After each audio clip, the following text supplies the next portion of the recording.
All right, good morning, everybody. Mike Courtney here, Mass Mutual, Eastern Pennsylvania, on a beautiful Wednesday morning, heading into Memorial Day weekend.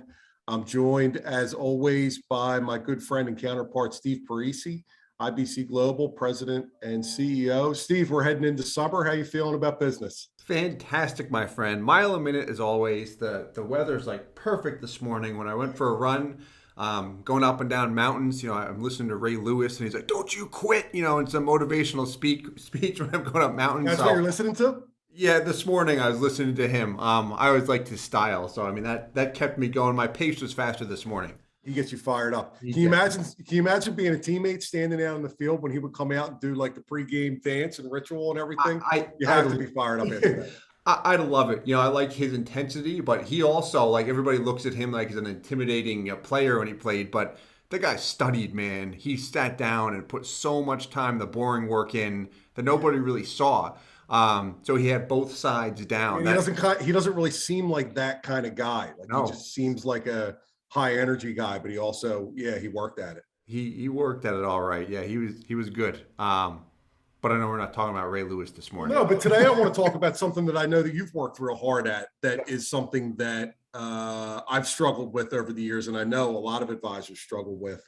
And it's ongoing client communications, and how do you handle enforced business, and how do you keep in touch with clients while still really focused on more revenue producing activities, right?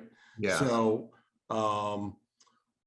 you guys have a very specific process in place for what happens once a client becomes a client and a policy goes into force.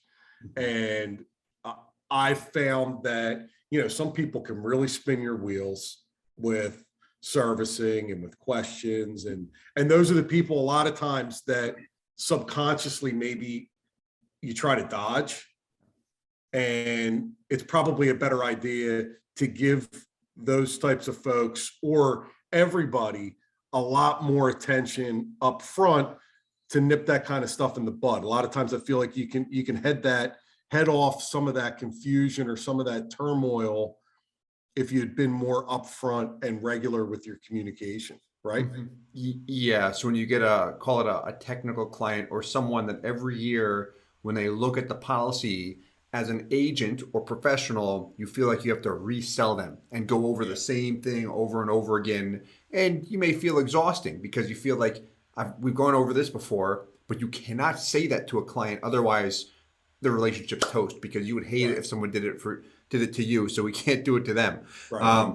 Is that kind of that's it? Yeah. So like, can you talk about just like what you're internally with your team, what your process is, who handles that process? Yeah. I know that you have like, this is what we do at this time. This is what we do at this time. How does all that work? Just a general idea. Yeah, definitely. So we do deal with or work with a lot of clients that are very technical and they want to understand the product, what they're doing with their money to the degree that they can explain it to a friend, to a colleague, to their parents with confidence and understanding. That statement there too is not easy, right? When you're doing something that's not your trade, to be able to say, hey, why did you put your money into a whole life insurance policy?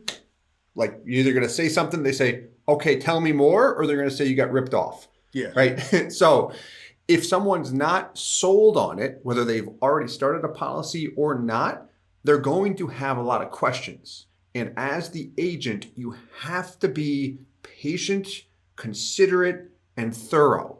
Just take your time going through everything. So to answer your question, what we'll do, we'll start with education.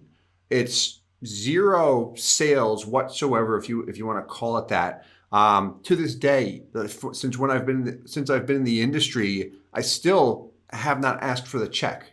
Maybe when I was first in the business, if I was forced to, but I don't do that kind of stuff. It's not me trying to close. So it's all education based. So we've got our YouTube channel, obviously, our website. When we work with people, often before we even engage with them, they've done a fair amount of research and they're getting answers to questions that they couldn't get elsewhere or they didn't think to ask which eventually they will. So just from experience over the years of hearing so many different questions, how does this PUA rider fee work? What's the difference between Mass, Guardian, Penn, Northwestern, the flexibility features? Why do I have more cash value up front with this product compared to another? Hey, this illustration looks better, but the historical performance, I can go on and on. But education on every topic you could imagine, which took a long time, one, to gain experience to actually get those questions from people, and then two, be learning how to communicate it effectively to them, and then putting it in a presentation where a large audience can understand it. But that's my long-winded answer to say education will lead with that. Up front.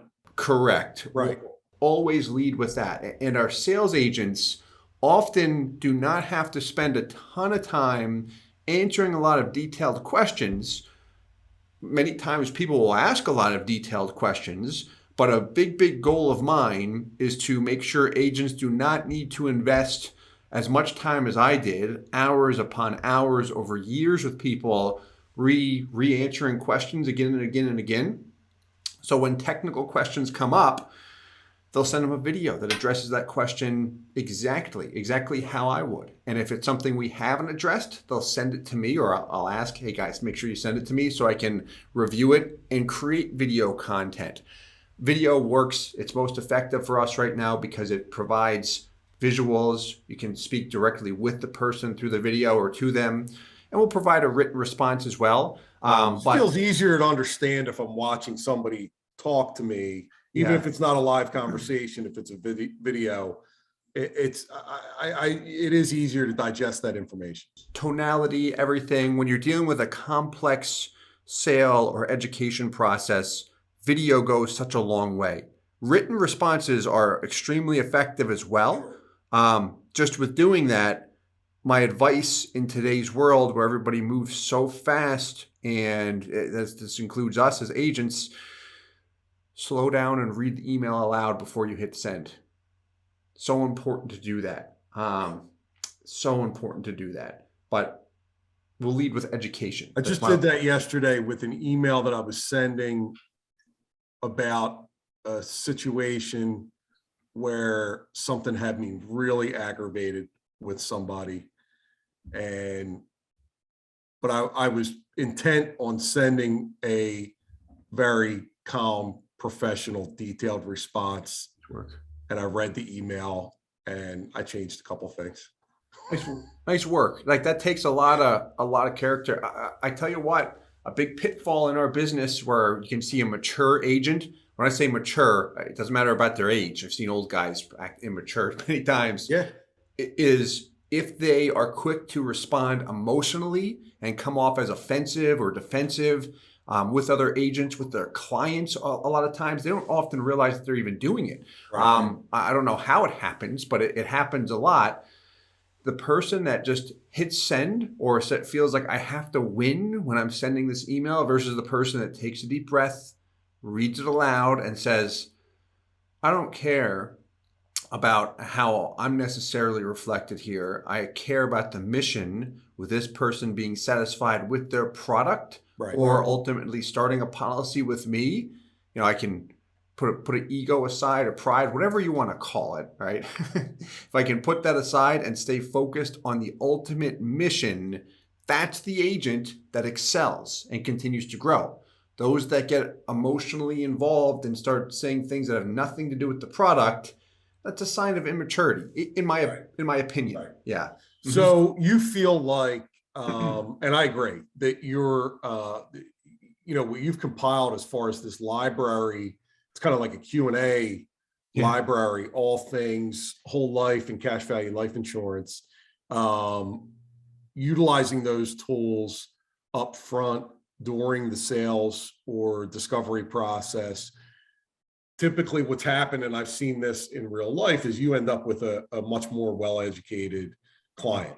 It's not somebody who just says, oh, I like this guy, Steve Parisi, I'm going to buy this policy. It's somebody who says, I've really done a significant amount of research and I feel like I know this thing inside and out, probably better than most people in the business, to be honest with you.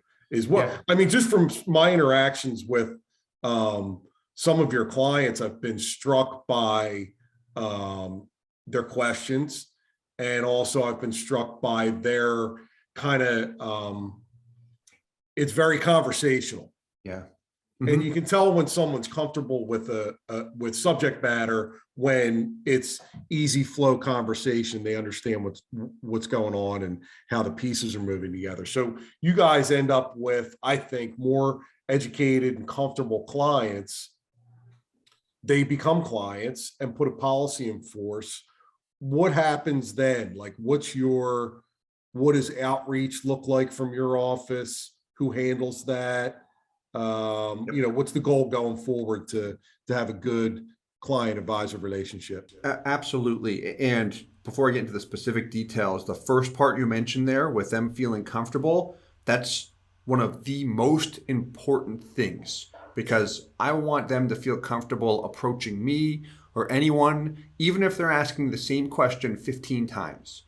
I never want them to feel like they're a burden or annoying, because it's their money at the end of the day, and they're trying to understand it. They decided to work with us, so we want to say, hey, we've got your back. Never feel like that. Well, I had a friend the other day who wants to buy, somebody I've known for a long time, who trusts me, who wants to buy whole life policies for his kids, and really didn't want to dig into any detail, was just kind of like, if you did it, I trust you. And I was like, that's not good enough for me, because you have to understand what you're doing and what this is. And if not, I don't really want to be involved. Somebody else is going to sell you on something else down the road, and you're going to come back to me and say, you didn't really understand this. And why did you do this? And that's not what I'm about. So we'll see if he, I hear you. That I know exactly what you mean. And that happens, I think, in a lot of industries. Oh yeah. Yeah. But the first part, making them comfortable, always being approachable, whether they've got specific questions about you, the commission, competition, never taking offense, because the instant you do that, it goes south. The client's like, I just want to know what to do with my money, and people get all emotionally involved. So as far as what we'll do after they start a policy, keeping in touch. So after they start a policy, 24 hours after the next business day, they get an email from our client relations department, which provides our client user package, which has a lot of short videos that are not on our YouTube channel, but short videos, 1 to 3 minutes, a lot of minute and a halfers in there that answer commonly asked questions. When are dividends paid to the policy?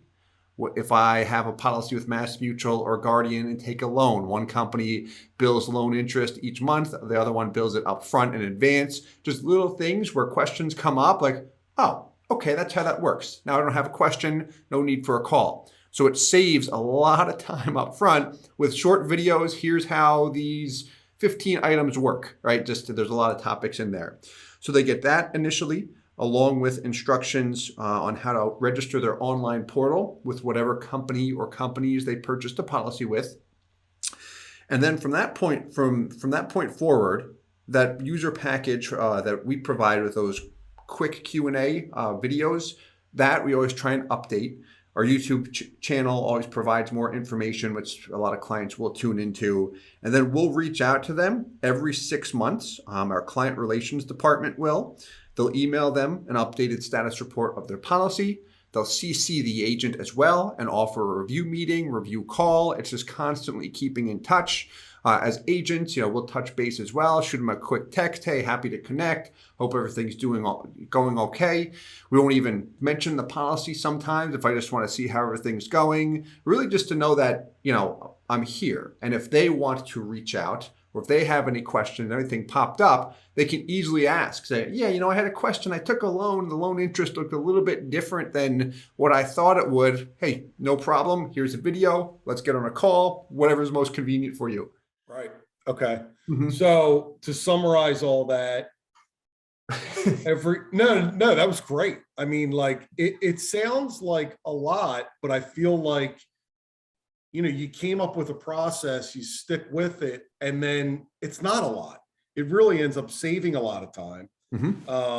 It becomes autopilot. I mean, you have a team who's working on this. So, someone is doing this, but it's routine. It's task oriented from the, from your team's perspective, which makes it easy to kind of knock this stuff out.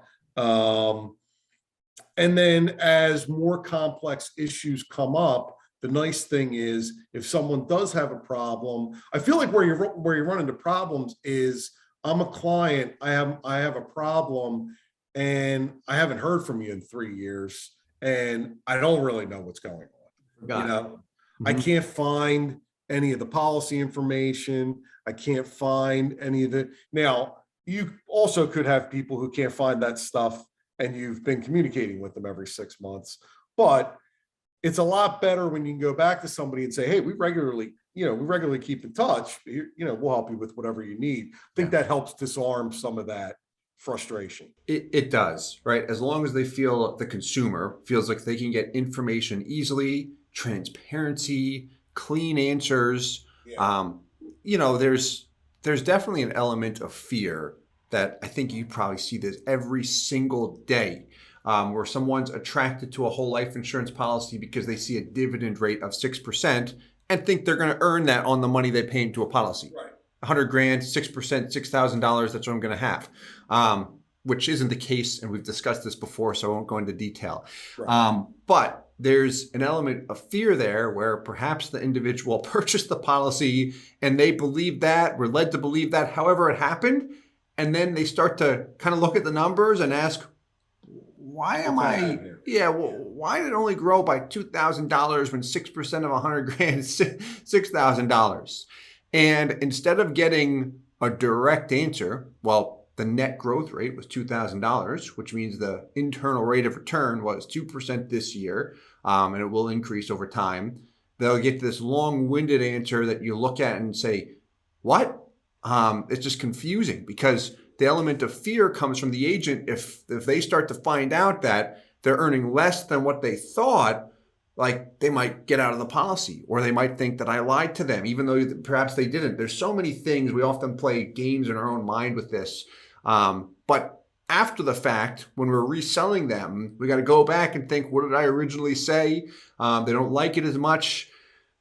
It can become a problem. So just be upfront and direct, even if you think it's bad news, like don't worry about it. Just tell it is what it is and be upfront with it. That's it. I guess the best practices that I've seen have looked like yours, and it can look a variety of different ways as far as the detail and the specifics are concerned. But I guess my advice would be with regards to communication with in-force business and communication with ongoing and existing clients is just be very consistent, come up with some kind of system or process for what your outreach is going to look like and who's going to execute it and how, and stick with it. And, look at it, every once in a while, make sure that you feel like you're doing the right things and the communication is effective and appropriate, but really be consistent across the board. And I think in the long run, it ends up saving you a lot of time and you look like a real professional. Yeah, I 100% agree. And when you build that process, right, if you're an agent doing this, or if you work with our business, we can help you with this. When you create that process, the thing that has to stay in the forefront of your mind is, what if it was me? If I was the client? When these follow-up, these touches I'm putting in our process, I think we should follow up with the client this way. Put yourself in that position. If I get an email, if I get a phone call, right, whatever, how am I going to feel, right? If you're trying to follow up to solicit a term conversion or something like that, think of it if it's you. If your agent calls you out of the blue. I don't want to be sold once a year. Yeah, that's the thing. So as agents, we have to, how can I put this? The industry may train us to follow up for these opportunities, right? Through campaigns and everything. Here's a cross-sale opportunity. It's great. Can drive a lot of business. Here's how clients have benefited. So we think, let's do that. Yeah, that's what we got to do. Okay, if you were the client and you got that and you were approached in that manner, what would you think? Hey, I'm interested. Maybe 1%, 2% will actually say yes. The majority likely will be turned off by it. I'd be dodging that call. Yeah, and now you've just fried the relationship. So tact's very important there. How you're going to approach that, you've gotta do things right. And if you're so when you're creating that process, that follow-up process for existing clients to maintain the relationship, every item you put together, think, what if it was me? Like when we drafted our follow-up process, I think it was some 80 some odd emails, just different templates that we've got in our CRM now. Sitting there and drafting them was not fun. Well, I should say it was difficult just because I wanted to, my attention span short. I'm like, I'm sick of this, but just doing it, reading it aloud, it's like, okay, each one has to be thorough. This way, when it goes to the client, it's got that effectiveness. Because if I'm lazy with it, like what's going to happen? Like you're going to lose the relationship altogether. So, and have you noticed, I feel like you end up with very loyal long-term clients. Yeah. I mean, Generally speaking, I don't see a lot of attrition. I don't see business coming off the books. I don't see, I mean, I'm not seeing everything internally with you guys as far as servicing, but I do get involved in a decent amount of helping with your agency with enforced business. And I don't see the same kind of problems I feel like that I see out of a lot of other shops where, most buyers are not educated. Correct. When it comes to financial services and financial products and insurance products. Yeah. Even with some of the more simple products, I feel like you get a lot of clients who just, it's not their forte. It's not what they do. They don't get it. And they stuck it in a drawer somewhere and they don't really know what's going on. That always amazes me, but maybe if I wasn't in this business, I'd be the same way. Yeah. But I don't really see that with your folks as much at all. Yeah. So, I mean, what you mentioned there, I am big kind of going back to the being approachable, like from a relationship standpoint. That's important because people will be loyal. I'm loyal to people that I work with for a big reason. That's one reason why. And there's times like we get, and we've hit on this before privately, where people throw different comp levels at us that are higher than what we have. I'm like, I'm good. Like it's not about the money, right? You do the right thing, the money will come. Like I'm good, man. But when working with someone and dealing with their money, take the time. And there's time still, like I'll spend hours on a certain project to make sure that one, it's presented properly, where I get it, they get it, and then also communicated effectively where they feel good about it. Like, okay, I get this. I don't have questions, because when there's uncertainty or questions, they get frustrated. We all do. That's human nature. So just taking the time and being very, very thorough, it's a lot of boring work often, but when you do that for the client, they sense that, right? They say, okay, this person like actually has my back. It's not just a quick answer. This is the way to do it because. It's like, because what, bro? Like, what's going on? And there's, we're always learning, trying to get better at the game. I see a lot of people do it. The attorney that I work with, she's my attorney, her law firm. I'm so impressed with her because she works with billionaire clients. She works with everyone. But she sits there and takes the time to explain basics of how a trust works, for example, to clients, regardless of their financial situation. When a lot of attorneys that are not at her level will not do that. They'll say, well, here's how it works, and come off in a certain way. To have someone that's been in the game that long and sits there and goes through all of the nitty gritty items and is like, that's your person. It's like, okay, that's impressive. So, I mean, that's an extremely good example. That wasn't great verbiage, but that's a great example that I've learned from. And there's other people in different trades. But like that kind of stuff, when someone's at that expert level and then they have a process that's very, very solid and they stick to the process and they've got the person's back, they listen to their clients, like that's the key at the end of the day. That's where someone's going to feel like you're their person. And I don't care who else is out there, like you're their guy, you're their girl. Right. Yeah.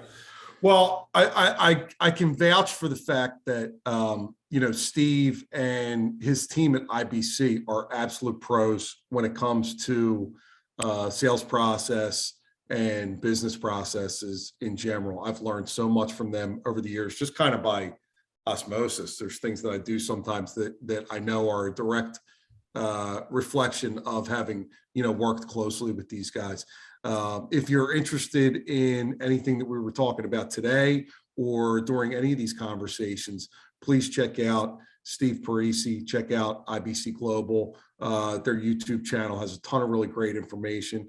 If you want to talk about Mass Mutual and all the really great things going on at Mass today, which I guess I don't feel like I was really saying that over the last few months, but I am saying it today. So we're having a great stretch here, and have a lot of really cool things going on, both product and underwriting wise. So if you want to talk, my name is Mike Courtney. I'm a brokerage director with Mass Mutual Eastern Pennsylvania, and Steve and I will be back next week. Steve, have a great holiday weekend. Thanks for everything. Sure thing. Thanks so much for your time as always. We'll talk to you soon. All right.